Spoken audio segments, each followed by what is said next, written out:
25 अप्रैल 2004 को Zimbabwe team अपने ही home ground Harare sport club में श्रीलंका के खिलाफ एक ओडीआई मैच खेलने उतरी थी और सिर्फ 18 बॉल में 35 रन पे ऑल आउट हो गई।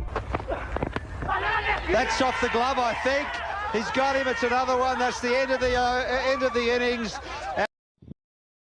ये अब तक की ओडीआई इतिहास में सबसे लोवेस्ट स्कोर है और ये 5 मैच की सीरीज जिम्बाब्वे 5-0 से हार गई बिना एक भी मैच जीते। लेकिन सिर्फ 5 साल पहले यही जिम्बाब्वे टीम बड़े बड़े टीमों को घुटने पे ला चुकी थी। 1999 के वर्ल्ड कप में इसी जिम्बाब्वे ने सौरव गांगुली और सचिन तेंदुलकर की इंडिया को हराकर उसका रास्ता रोका था और यही वो टीम थी जिसने उस टाइम के सबसे खतरनाक साउथ अफ्रीका को सिर्फ 40 रन में 6 विकेट चटका चुके थे। और सिर्फ वर्ल्ड कप ही नहीं, यही वो जिम्बाब्वे थी जिसने इंग्लैंड को उसके घर में जाकर 3 बार हरा चुकी थी। इनके पास एंडी फ्लोर जैसे खतरनाक बैट्समैन, हीथ स्ट्रिक जैसे खतरनाक फास्ट बॉलर और एलिस्टर कैम्पबेल जैसे खतरनाक कप्तान थे। और ये वो नाम थे जो ऑस्ट्रेलिया, इंग्लैंड, साउथ अफ्रीका तक को हराने का क्षमता रखता था। तो आखिर 5 साल में ऐसा क्या बदल गया कि एक बेमिसाल क्रिकेट नेशन एक झटके में कोलैप्स हो गई।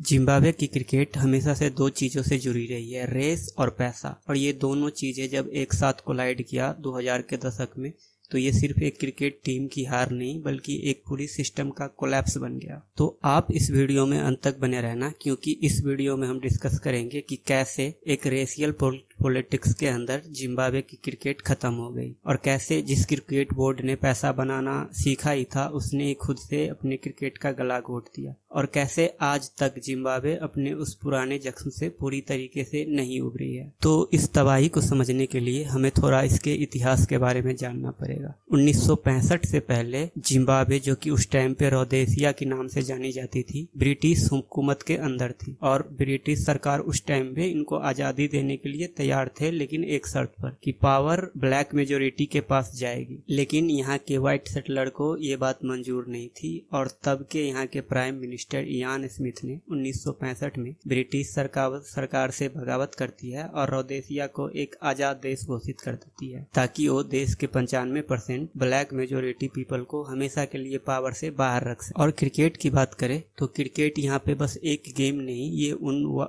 इलाइट व्हाइट लोगों की एक आइडेंटिटी बन चुकी थी जो इस देश पे उस समय में राज कर रहे थे। बाकी दुनिया से अलग थलग ये टीम साउथ अफ्रीका के डोमेस्टिक क्रिकेट में एज ए स्टेट खेलती थी और यहाँ पे अच्छे परफॉर्म करने वाले व्हाइट प्लेयर को साउथ अफ्रीका की टीम से खेलने का मौका मिलता था। और इंटरनेशनल क्रिकेट में इस देश की टीम की खुद की कोई पहचान थी ही नहीं और यही एक वजह थी कि जिम्बाब्वे के आम ब्लैक लोगों के दिल में क्रिकेट को लेकर एक गहरा जख्म और नफरत बैठ गई। उनके लिए क्रिकेट देश का एक आम खेल नहीं बल्कि उन पे जुल्म करने वालों का एक सिंबल बन चुका था। 1980 में चलकर रॉबर्ट मुगाबे के नीचे इस कंट्री को पूरी तरीके से आजादी मिलती है तो क्रिकेट बोर्ड साउथ अफ्रीका से अपने सारे पुराने रिश्ते तोड़ देते हैं और 1981 में ही जाकर आईसीसी, यहाँ की बेसिकली क्रिकेट की पॉपुलैरिटी को देखकर 1981 में आईसीसी इसको एक एसोसिएट नेशन बना देती है और जिम्बाब्वे ने इस छोटे से अवसर का भरपूर फायदा उठाया। 1982 में जाकर जिम्बाब्वे ने एसोसिएट मेंबर का सबसे बड़ा ट्रॉफी द आईसीसी ट्रॉफी जीत लिया और इस जीत ने उन्हें सीधा 1983 के वर्ल्ड कप का टिकट दिला दिया जब पहली बार बड़े मंच पे आने का मौका मिला। तो उन्होंने अपने पहले ही वर्ल्ड कप में द माइटी ऑस्ट्रेलिया को हराकर पूरी क्रिकेट जगत को हैरान कर और पूरे 10 साल तक जिम्बाब्वे ने एसोसिएट नेशन में पूरी तरीके से डोमिनेट किया और hattrick of the ICC trophy बनाई। और इस मैदानी मेहनत का ही नतीजा था कि 1992 में आईसीसी ने इन्हें ऑफिशियली 9वां टेस्ट प्लेइंग नेशन घोषित कर दिया। लेकिन इस ग्रैंड सक्सेस ने उस दबी हुई आग को छुपा दी जो देश की सियासत में सुलग रही थी। टेस्ट स्टेटस मिलने के बाद भी यहाँ एक बहुत बड़ा गैप था। आजादी के 15 साल बाद भी टीम में 11 के 11 प्लेयर लगभग व्हाइट थे जबकि देश की मेजोरिटी ब्लैक थी। तो क्या हम कह सकते हैं कि आजादी से पहले जो सोच व्हाइट लोगों की थी, आजादी के बाद सेम वही गलती दूसरी तरफ से ब्लैक लीडर्स और क्रिकेट बोर्ड ने दोहराई।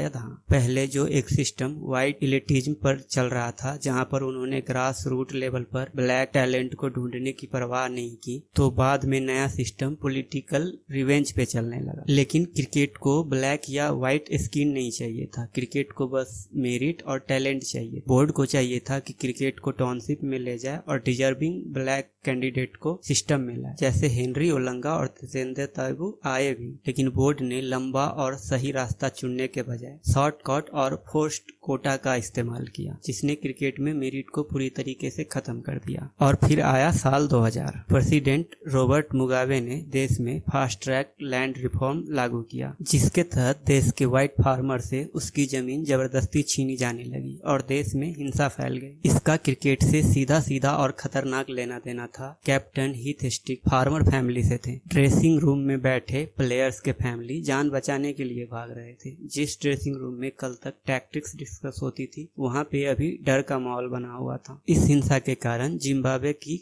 इकोनॉमी क्रैश हो गई। लोकल कॉर्पोरेट स्पॉन्सर्स के पास पैसे नहीं बचे और उन्होंने क्रिकेट को फंड करना बंद कर दिया। और इस फाइनेंशियल वैक्यूम का इस्तेमाल करके बोर्ड के अंदर नए लोग आए, जैसे मैनेजिंग डायरेक्टर ओजेस बबूटो, जो कि क्रिकेट के नहीं बल्कि मुगाबे की पॉलिटिकल आइडियोलॉजी के बंदे थे। 11 मार्च 2003 वर्ल्ड कप की एक मैच चल रही थी हरारे के स्टेडियम में। तो वहाँ पे दो प्लेयर, एंडी फ्लोर जो कि एक व्हाइट प्लेयर था और हेनरी ओलंगा जो कि एक ब्लैक प्लेयर था, अब काले आर्म बैंड पहनकर मैदान पर उतरे और मीडिया को उन्होंने स्टेटमेंट दिया कि देश में डेमोक्रेसी की मौत पर हम शोक मना रहे हैं। ये क्रिकेट की हिस्ट्री का सबसे बोल्ड प्रोटेस्ट था और इसने मुगाबे की सरकार को हिला कर रख दिया। और मैच खत्म होते ही दोनों प्लेयर को अपनी जान बचाने के लिए परमानेंट एग्जाइल में देश छोड़ना पड़ा और सरकार ने अपना गुस्सा बाकी के व्हाइट प्लेयर पे निकाला। अर्ली 2004 में ओजेस बबूटो ने सिलेक्शन में परफॉर्मेंस से ज्यादा रेशियल कोटा का प्रेशर बनाया और कैप्टन हीथ स्टिक ने जब इसका विरोध किया तो उसे एक झटके में कैप्टेंसी से हटा दिया गया और इसके रिस्पॉन्स में जिम्बाब्वे के 13 एक्सपीरियंस्ड प्लेयर ने स्ट्राइक कर दी। बोर्ड ने बिना कुछ सोचे उन सबको बैन कर दिया और एक 20 साल के ब्लैक प्लेयर ततेंद्र तैबू को कैप्टन बना दिया। और जिस दिन इसको कैप्टन बनाया गया उस दिन से उस मैच की, जिसकी बात हमने वीडियो की शुरू में करी, 35 रन वाली ऑल आउट, उस मैच में कुछ ही दिन बचे थे और टीम में एक भी एक्सपीरियंस प्लेयर नहीं बल्कि सारे नए नए प्लेयर थे। और नतीजा वही जो मैंने आपको वीडियो के शुरू में बताया, ये नए चेहरे श्रीलंका के सामने सिर्फ 35 रन पे ढेर हो गए। अब सवाल ये है कि अगर क्रिकेट बर्बाद हो रही थी तो ये चल कैसे रही थी? और जवाब है द आईसीसी फंड। जिम्बाब्वे भले ही मैचेस हार रहे थे, लेकिन टेस्ट प्लेइंग नेशन होने के नाते उन्हें हर साल आईसीसी से millions of dollar as a revenue मिल रहा था। 2004 से 2005 के बीच जिम्बाब्वे टीम का लगभग 10 बिलियन फाइनेंशियल सरप्लस अचानक से गायब हो गई और बोर्ड भयानक डेब्ट में चली गई। फोरेंसिक और रिपोर्ट के हिसाब से पता चला कि आईसीसी के फंड उस बैंक में डिपॉजिट हो रहे थे जिसमें बोर्ड के डायरेक्टर का पर्सनल शेयर था। और जब ततेंद्र तैबू ने इस करप्शन और प्लेयर की सैलरी को लेके आवाज उठाई तो उसे डेथ थ्रेट मिलने लगे और एक दिन उसके वाइफ को किडनैप करने की कोशिश की गई। इसके बाद ततेंद्र तैबू को रातों रात देश छोड़ना पड़ा और जब टैलेंट ने देश छोड़ दिया तो जिम्बाब्वे ने 2005 में वॉलंटियरली टेस्ट से दूरी बना ली और अगले 2 दशक तक ये टीम सिर्फ एक डार्क लूप में फंसी रही। गवर्नमेंट गवर्नेंस बदलना चाहती लेकिन आईसीसी उसे पॉलिटिकल इंटरफेरेंस कहकर बैन कर दे और क्रिकेट बिना पैसों का सफर करता रहा। और इस स्ट्रेटेजी का सबसे